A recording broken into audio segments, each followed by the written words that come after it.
이 시간 하나님께서 우리에게 주시는 말씀은 열왕기상 19장 9절에서 12절 사이의 말씀입니다. 열왕기 상이대입니다. 19장 9절에서 12절 사이의 말씀입니다. 찾으셨으면 제가 읽겠습니다.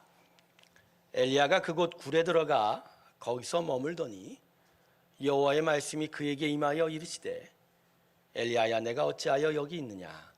그가 대답하되 내가 만군의 하나님 여호와께 열심히 유별하오니 이는 이스라엘 자손이 주의 언약을 버리고 주의 제단을 헐며 칼로 주의 선지자들을 죽였음이오며 오직 나만 남았거늘 그들이 내 생명을 찾아 빼앗으려 하나이다. 여호와께서 이르시되 너는 나가서 여호와 앞에 산에 서라 하시더니 여호와께서 지나가시는데 여호와 앞에 크고 강한 바람이 산을 가르고 바위를 부수나 바람 가운데 여호와께서 계시지 아니하며 바람 후에 지진이 있으나 지진 가운데에도 여호와께서 계시지 아니하며 또 지진 후에 불이 있으나 불 가운데도 여호와께서 계시지 아니하더니 불 후에 세미한 소리가 있는지라. 할렐루야. 우리 하나님께 영광의 박수 올려드립니다. 아멘. 날이 참 덥지요? 많이 덥습니다. 이럴 때일수록 여러분 영적 호흡을 가다듬길 주님의 이름으로 축원합니다. 전에도 한번 말씀드린 것 같은데 인생에 있어서 호흡이 참 중요하죠. 호흡은 생명에 달렸는데 여러분 이 분주하게 열심히 살다가 보면 여름에 우리가 쉬려고 휴가를 가는데 휴가 자체가 우리의 호흡을 가다듬어 주지 않아요. 오히려 휴가지의 분주함이 더더욱 우리에게 스트레스 주는 경우가 많은데 이럴 때일수록 하나님 앞에 서서 예배함으로 영적 호흡이 정말로 정상적으로 돌아오길 주님의 이름으로 축원합니다. 여러분 그러한 일들을 위해서 결코 어디를 가셔도 됩니다만 예배하는 마음, 기도하는 마음을 잃지 않기를 주님의 이름으로 축원합니다. 제가 기도하겠습니다. 하나님 말씀을 주시고 성령의 호흡을 회복시키실 때 우리 안에 참되게 살아있는 생명의 호흡을 회복시켜 주시옵소서. 오늘도 하나님 말씀 앞에 하나님만을 바라봅니다. 주의 은혜로 우리와 동행하여 주시옵소서. 예수님의 이름으로 기도드립니다. 아멘. 본문에 등장하는 엘리야는 북이스라엘 왕국 시대에 활약한 선지자였죠. 엘리야 선지자는 하나님의 말씀만이 아닌 많은 기적들을 행한 것으로 유명하였습니다. 그리고 죽지 않고 불병거를 타고 하늘에 올라간 죽지 않고 하늘로 끌어올려간 두 사람 중에 한 사람이 바로 이 엘리야였습니다. 그리고 훗날 예수님의 변화산 사건에서도 모세와 함께 예수님의 좌우편에 나타나서 하나님의 선지자를 대표한 아주 그 유명한 성경의 인물이 바로 이 엘리야입니다. 그리고 오늘 본문의 기록 전인 열왕기상 18장을 보면 엘리야는 바알과 아세라 선지자 850명과 대적하여 승리하는 기적을 일으켰습니다. 물이 흥건한 제단 위에 누구의 신이 빨리 하늘로부터 불을 내릴까를 서로 내기를 하게 되지요. 결국 어떻게 되지요? 하나님께서만이 이 제단 위에 하늘로부터 불이 내리는 기적을 베풀어 주셨고 그 결과로 엘리야는 바알의 선지자 450명을 무참히 죽여버리게 됩니다. 한마디로 엘리야 선지자는 요새 말로 얘기하면 극강의 능력을 지닌 선지자였다라고 말할 수 있습니다. 그래서 누구도 감히 이 엘리야를 대적할 수 있을까 그런 생각을 하게 만들죠. 그런데 참으로 어처구니 없는 일이 오늘 본문에서 기록되어 있습니다. 어처구니 없는 일이 엘리야에게 일어났어요. 850대 1의 놀라운 승리를 이룬 엘리야 선지자에게 대하여 북이스라엘 와하방의 왕비인 이세벨이 크게 분노하게 됩니다. 분노한 이유는 이 엘리야가 처단한 바알과 아세라 선지자의 강력한 후원자가 바로 이 이세벨이었거든요. 그래서 이세벨은 사신을 엘리야 선지자에게 보내어 다음과 같이 자신의 분노를 부어 쏟아붓게 됩니다. 이 말씀이 열왕기상 19장 2절에 있는데 내가 내일 이맘때에는 반드시 내 생명을 저 사람들 중 한 사람의 생명과 같게 하리라. 그렇게 하지 아니하면 신들이 내게 벌 위에 벌을 내림이 마땅하리라. 쉽게 얘기하면 내가 너 죽일 거야 그러는 거죠. 끝까지 찾아가서 죽일 거야. 내일이면 너의 생명은 이 땅에 없다 이렇게 협박을 하게 된 거죠. 그런데 그 어떤 누구도 대적할 수 없을 것 같은 능력의 선지자 엘리야가 이 소리를 듣자마자 갑자기 무너져 버립니다. 이 저주에 큰 위협을 느낀 나머지 두려움에 떨기 시작했고, 끝내는 시내 광야 끝자락인 호렙산으로 도망치기에 바쁘고, 그리고 그 호렙산 깊은 동굴 속으로 숨어들게 됩니다. 그 어떤 자가 엘리야를 대적할 수가 있을까 여겨졌었는데, 엘리야는 한 여인의 분노의 목소리에 그만 마음이 다 녹아 내려버린 것입니다. 사랑하는 성도 여러분, 엘리야 선지자에게 도대체 어떤 일이 일어난 걸까요? 무엇이 이 능력의 선지자를 한순간에 무너뜨려서 그를 저 동굴 깊은 곳으로 숨게 만들었냐라는 것이죠. 오늘 본문에는 이 질문에 대한 답변을 찾아낼 수 있는 실마리가 기록되어 있습니다. 과연 오늘 본문은 엘리야에게 일어난 일을 어떻게 말씀하고 있을까? 오늘 본문은 동굴 깊이 숨어있던 엘리야에게 찾아오신 하나님의 모습을 기록하고 있습니다. 그런데 동굴 깊이 숨은 엘리야를 찾아오신 하나님은 아주 독특한 방식으로 엘리야를 찾아오셨습니다. 바람과 지진과 불길과 같이 거대한 위세로 모든 것을 압도하는 그런 모습이 아니라 작고 세미한 그러나 분명한 음성으로 엘리야를 찾아오신 것입니다. 성경에 수많은 하나님의 임재 사건이 기록되어 있지요. 그 중에서 오늘 본문은 참 독특합니다. 우리는 하나님을 생각할 때 어떻게 그 이미지를 떠오릅니까? 측량할 수 없을 정도의 거대하고 웅장하고 완전한 거룩함을 머릿속에 떠올리게 되죠. 근데 본문에서 보여주는 엘리야에게 오신 하나님은 아주 작고 너무나도 부드러워 그러나 분명한 음성으로 오셨다는 거예요. 자, 그러면 무슨 이유로 하나님께서 이 작고 세미한 음성으로 오셨을까요? 성도 여러분, 엘리야가 이세벨 소리에 무너지게 된 이유가 도대체 뭘까요? 다름 아닌 이세벨의 목소리가 갑자기 엘리야의 마음에서 크게 느껴졌기 때문입니다. 그리고 엘리야가 이세벨의 음성을 크게 느끼게 된 이유는 엘리야가 마땅히 의지해야 될 것을 혼동하여 제대로 분별하지 못했기 때문입니다. 사실 850대 1의 놀라운 승리, 그 갈멜산 위의 승리는 참 위대하나 엘리야 선지자에게는 도리어 혼란만을 야기시켰습니다. 물이 흥건한 제단에 하늘로부터 불이 떨어지죠. 그리고 그 제단 곁에 있는 도랑에 가득한 물조차도 불로 갑자기 변했다고 할 정도로 엄청난 위세의 위험의 기적이 벌어지고 있었습니다. 그런데 그 순간 엘리야는 하나님을 바로 이런 위험찬 불과 바람과 지진과 같은 그 크고 위대한 것으로 혼동하기 시작했던 거예요. 즉 하나님을 크고 강력한 힘만으로 인식하게 된 것이죠. 그래서 엘리야가 크고 강력한 것에 휘둘리게 된 거죠. 크고 강한 것에 자기의 마음을 의지했는데 갑자기 자신의 마음의 태도가 바뀌어 이세벨의 음성이 커지자 그 큰 거에 자기의 마음이 녹아 내려버린 거예요. 하나님의 마음, 하나님의 뜻, 하나님 자체에 대해서 의지하고 소망을 둬야 될 엘리야였는데 크고 위대하고 위압감이 큰 것이 힘인 줄 알고 있다가 자기의 마음에 더 큰 이세벨의 목소리를 듣자 그대로 무너져 버린 것이죠. 비록 엘리야가 갈멜산에서 850대 1의 승리를 이루어냈지만 여러분, 그 승리는 불과 지진과 바람 때문이 아닙니다. 그건 전적으로 하나님의 뜻 때문인 것입니다. 이방 우상들 앞에 하나님의 위대함을 드러내시고자 하는 하나님의 뜻이 있었기에 그 뜻에 의해서 그날 그 제단에 불과 지진과 바람이 임한 것이지 불과 바람 그 크고 위대한 것들이 결코 승리의 근원이 아니라는 거예요. 엘리야는 이 사건 속에서 자신이 의지할 대상을 혼동해버린 거예요.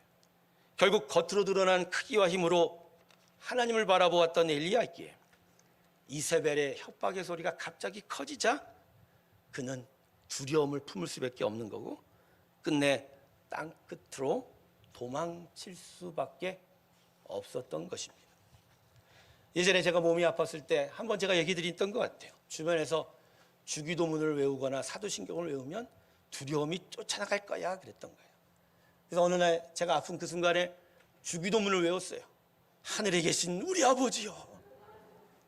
갑자기 내 마음에 있던 두려움이 달아나더라고요. 아, 그렇구나, 이거구나. 주기도문을 외우면 내가 살겠구나. 그 다음번 똑같은 아픔이 오자 나는 또다시 뭘 했어요? 죽여. 그런데 말을 듣지를 않는 거예요. 그럼 이번엔 사도신경을 해볼까? 네, 저는 그때 하나님을 의지했어야 되는데 다른 것을 의지했던 것이죠. 그래서 하나님께서 엘리야에게 찾아오실 때 엘리야가 크게 느낀 이세벨의 소리에 비하여 오히려 작고 세미한 음성으로 찾아오신 거예요. 소리의 크기, 그 음량에 상관이 없다라는 거예요. 그 크기에 눌려 지내지 말라는 거예요. 그건 아무 의미가 없다는 거예요. 오직 하나님의 분명한 음성, 그 하나님만이 너의 의지가 될 것이다 라고 다시 가르쳐 주신 것입니다. 그래서 하나님께서는 엘리야 선지자를 저 동굴에서 끄집어내시죠. 그래서 호렙산 위에 세우시고 바람이 지나가게 하시고 불이 지나가게 하시고 지축 울리는 지진의 소리가 지나갔지만 그곳에 함께 하시지 아니하고 그 이후에 작고 세미한 당신의 음성을 엘리야에게 들려주시면서 엘리야가 이제껏 보고 들었던 그 크고 위대한만이 아닌 작으나 분명한 그 음성으로도 하나님은 임하실 수 있다는 걸 깨닫게 함으로써 다시 하나님만을 보고 의지하며 믿음의 회복을 엘리야에게 요청하셨던 것입니다. 할렐루야. 성도 여러분, 이 세상에서 가장 크고 위대한 소리는 하나님의 음성입니다. 하나님의 음성의 크기는 그러나 때로는 크고 우렁차게 들리지만 그러나 때론 작고 세미한 소리로도 들리기도 합니다. 사실 크고 우렁찬 하나님의 소리는 자주 들리지 않아요. 거대한 태풍, 지축을 흔드는 지진, 쉴 새 없이 몰아치는 강풍과 큰 파도로 정도만 우리에게 나타나지 오히려 작고 세미한 음성은 자주 우리 곁에 함께하고 있습니다. 예배를 드리면서 말이에요. 기도를 드리면서 성경을 읽을 때마다 성도들과 사랑의 교제를 나누면서 일상의 삶의 터전에서 믿음의 일을 세울 때마다 우리 안에 함께하신 성령이 우리에게 속삭이십니다. 작지만 부드럽고 세미하지만 그러나 분명하게 우리의 영혼을 움직여 가십니다. 할렐루야. 그래서 중요한 건 음성의 크기가 아니에요. 그 음성 자체입니다. 그리고 그 음성은 바로 하나님이라는 거예요. 여러분, 창조 때 하나님의 음성이 결국 이 모든 만물을 만들었습니다. 그리고 그 말씀, 그 음성, 그 소리가 이 땅에 사람의 몸으로 오셨을 땐 우리를 향한 십자가의 구원을 이루신 바로 예수님이 되셨습니다. 할렐루야. 그러므로 여러분, 정말 하나님을 의지하는 자는 이 하나님의 소리, 하나님의 음성, 바로 그 하나님 말씀이야말로 가장 위대한 능력임을 깨닫고 그 음량이 크던 적던 간에 그 말씀을, 그 음성을 소중하게 붙잡는 것입니다. 우리 새롭게 성도 여러분, 우리 삶에는 엘리야의 마음을 빼앗던 수많은 이세벨의 소리가 존재합니다. 가족들로부터의 소리, 배우자들로부터의 소리는 정말 참기 힘들죠. 사업과 직장에서의 소리들, 친구로부터의 소리들, 사회와 문화들로부터의 소리들, 그리고 제일 중요한 내 내면에서 내가 나에게 말하는 소리들 말입니다. 근데 어쩌면 그 소리들이 지금 우리들을 이 본문의 엘리야처럼 호렙산의 동굴 속으로 도망가게 만들고 있지는 않나 합니다. 두려워서 도망가게 만들고, 지쳐서 포기하게 만들고, 귀찮아 피하게 만들고, 계속하여 우리를 협박하고 위협을 가하고 우리를 계속 그 두려움과 고통 속에 가두어 두려고 하고 있다는 것이죠. 하지만 우리의 마음과 영혼의 눈과 귀를 열어 제대로 떠서 다시 한번 그 이세벨의 소리들을 들어보십시오. 여러분, 그 소리들이 정말 우리 하나님 음성보다 셉니까? 그 소리들이, 그 음성이 우리 하나님의 음성보다 힘이 세냔 말입니다. 안 그래요, 여러분?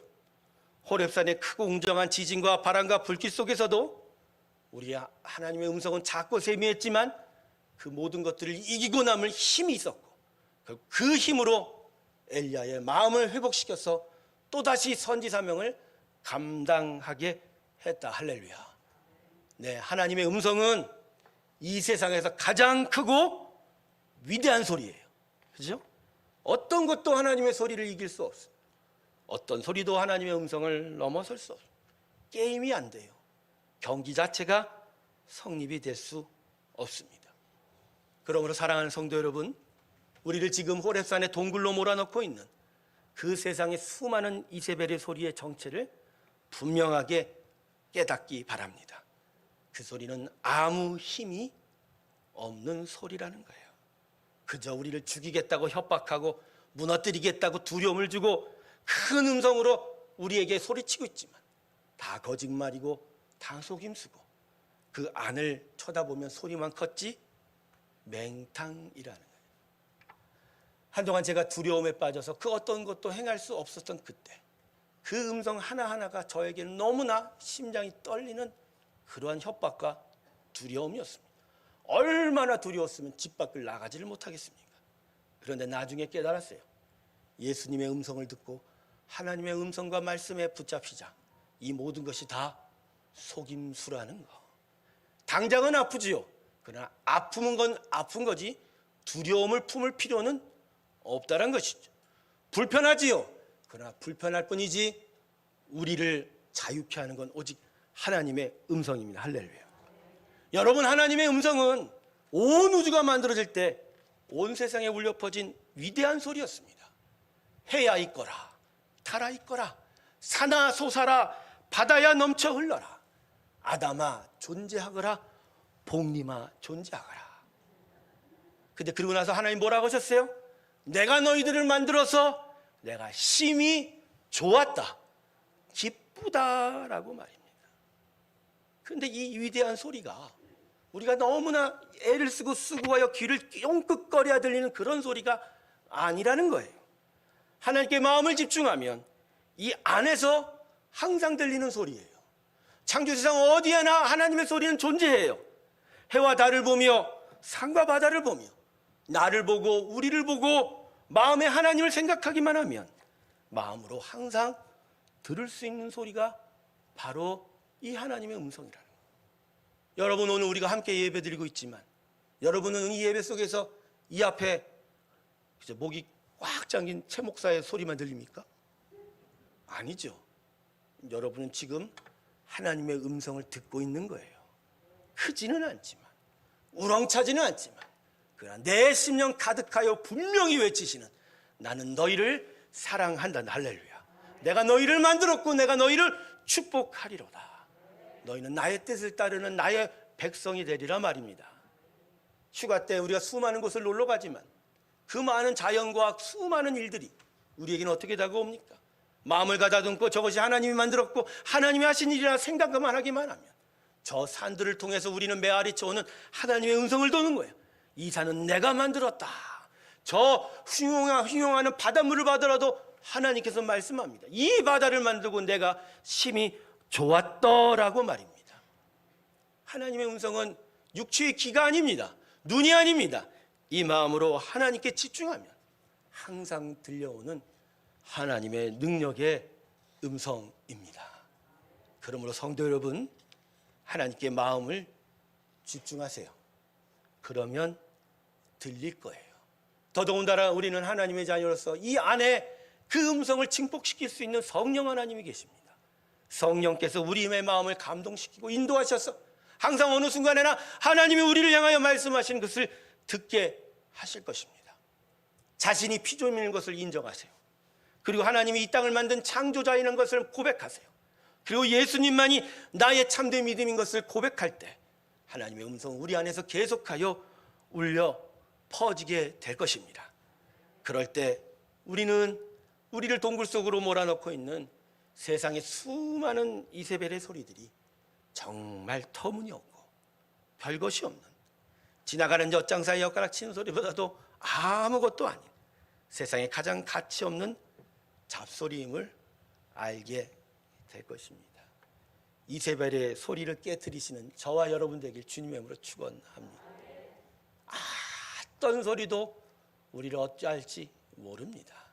그 거짓말과 속임수에 놀아나지 마십시오. 속지 마세요. 여러분 안에서 계속적으로 여러분을 인도하신 하나님의 음성에 귀 기울이세요. 그 음성은 여러분을 평안케 하실 것이고, 여러분을 용감하게 세울 것이고, 여러분을 믿음의 싸움으로 더욱더 힘차게 세워갈 것입니다. 말씀을 정리하겠습니다. 여러분, 엘리야가 작고 세미한 하나님의 음성을 듣고자 동굴 밖에 나와 서 있었던 그 호렙산이 어떤 산입니까? 호렙산은 출애굽한 이스라엘 백성들이 하나님의 말씀을 받았던 곳입니다. 그리고 이것을 위하여 모세는 호렙산 위로 올라가 떨기나무에 임한 하나님의 임자와 그 분명한 음성을 들었던 산이 바로 이 호렙산입니다. 그렇습니다. 여러분, 오늘 말씀은 사실 우리에게 다시 하나님 말씀 앞에 서기를 요청하는 겁니다. 세상의 수많은 소리들이 우리를 두렵게 하고 우리를 지치게 하고 우리를 도망가게 만들 때 우리가 가야 할 곳은 저 호렙산 동굴 속이 아니라 하나님 말씀을 받는 자리 앞에 다시 서야 한다는 것이죠. 그래서 그 말씀이 선포되어질 때 말씀을 얻고 그 말씀을 자신의 양식으로 삼게 될 때 우리는 다시 두려움을 깨트리고 믿음으로 하나님의 자녀된 삶을 능력껏 살게 되는 귀한 일이 있게 될 것입니다. 하나님의 말씀을 듣는 자리를 사모하며 그 앞에 계속 서 계시길 주님의 이름으로 축원합니다. 하나님은 오늘도 우리에게 당신의 말씀을 통해서 작고 세미하지만 분명한 음성으로 오실 거예요. 그리고 그 음성 속에서 이렇게 말씀하실 것입니다. 나 여호와는 너희를 만든 전능한 하나님이라. 그리고 나는 너희를 사랑한 전능한 사랑의 하나님이라. 할렐루야. 이 음성이 여러분을 붙잡고 여러분을 공격하는 수많은 이세벨 소리를 깨트리는 하나님의 놀라운 능력 되기에 다시 한번 주님의 이름으로 축원합니다. 기도하겠습니다. 아버지 하나님, 세상을 살다 보니 많은 소리들이 우리를 어렵게 합니다. 두려움에 빠지게 만들고 불평과 불만 가운데 있게 만들고 혼돈 속으로 밀어넣고 그리고 유혹과 공격 앞에서 미끄러지듯 나락으로 떨어질 때가 한두 번이 아니었습니다. 그래서 도망가고 싶고 그래서 숨고 싶고 그래서 피하고 싶었던 것이 우리의 삶의 모습이었습니다. 호렙산 그 동굴에 숨은 엘리야, 그 엘리야가 바로 우리였습니다. 그러나 오늘 이 말씀을 통해서 다시 하나님 말씀 앞 호렙산 앞에 서기를 원합니다. 주님, 그 백성들에게 말씀을 주셨던 그적 옛적의 그 일들을 우리에게도 허락하여 주시옵시고, 특별히 호렙산 위에서 떨기나무에 임한 하나님의 영과 그 분명하고 세미한 음성을 들었던 모세와 같이 우리도 언제나 하나님의 음성을 듣게 하여 주시옵시고 그 말씀을 붙잡게 하여 주시옵시고 허황되고 거짓말투성인 세상의 소리를 깨트리게 하여 주시옵시고 오직 평안과 믿음으로 주를 쫓아가게 하여 주시옵소서. 하나님, 이 백성들에게 당신의 음성을 다시 들려 주시옵시고 그 작은 세미한 음성으로 그 모든 것을 깨트리시는 하나님의 능력을 신뢰하게 하여 주셔서 더더욱 주님만을 바라보며 나서는 귀한 믿음의 백성 되게 하여 주시옵소서. 감사드리며 예수님의 이름으로 기도드립니다. 아멘. 우리 함께 420장 찬송 부르면서 봉헌 드리겠습니다.